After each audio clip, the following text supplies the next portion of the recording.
குழந்தை பிறந்த சில மணி நேரத்தில் பெண்ணுக்கு நேர்ந்த துயரம்.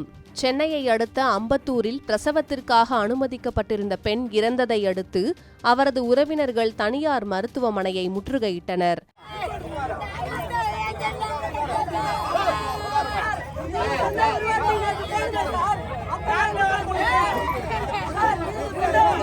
திருமுல்லைவாயில் நாகம்மை நகரை சேர்ந்தவர் முத்துக்குமார். இவரது மனைவி ஜோதி நிறைமாத கர்ப்பிணியாக இருந்தார். இவரை பிரசவத்திற்காக திருமுல்லைவாயில் சோளம்பேடு சாலையில் உள்ள தனியார் மருத்துவமனையில் கடந்த 16ஆம் தேதி குடும்பத்தினர் சேர்த்தனர். அடுத்த நாள் காலை ஜோதிக்கு அறுவை சிகிச்சை மூலம் ஆண் குழந்தை பிறந்தது. குழந்தை பிறந்ததும் ஜோதி வெகு நேரம் மயக்க நிலையில் இருந்துள்ளார். அறுவை சிகிச்சையின் போது அதிக அளவில் இரத்தப்போக்கு ஏற்பட்டதாக மருத்துவர்கள் கூறியுள்ளனர். சிறிது நேரத்தில் ஜோதிக்கு மூச்சு திணறல் ஏற்பட்டதாகவும் உடனடியாக ரத்தம் தேவைப்படுவதாகவும் மருத்துவர்கள் கூறியுள்ளனர். இதனால் வேறொரு தனியார் மருத்துவமனைக்கு ஜோதியை அழைத்து செல்ல குடும்பத்தினர் ஏற்பாடு செய்துள்ளனர். இதை அறிந்த மருத்துவமனை நிர்வாகம் கோடம்பாக்கம் பகுதியில் உள்ள மெட்வே தனியார் மருத்துவமனையில் சேர்க்கும்படி கூறியுள்ளது.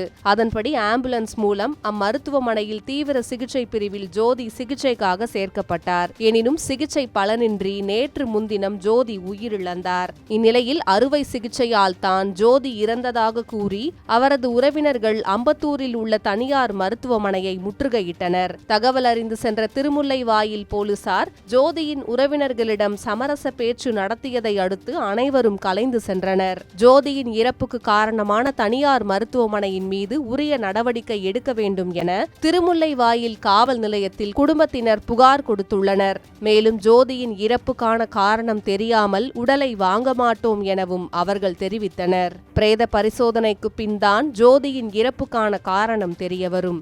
அதோடு பல ஆண்டுகளாக குழந்தை இல்லாமல் இருந்த ஜோதிக்கு தற்போதுதான் குழந்தை பிறந்தது என்றும் குழந்தையை வளர்க்க அதிக ஆசையுடன் ஜோதி காத்திருந்ததாகவும் உறவினர்கள் கூறி அழுத செயல் காண்போரை கண்கலங்க செய்துள்ளது.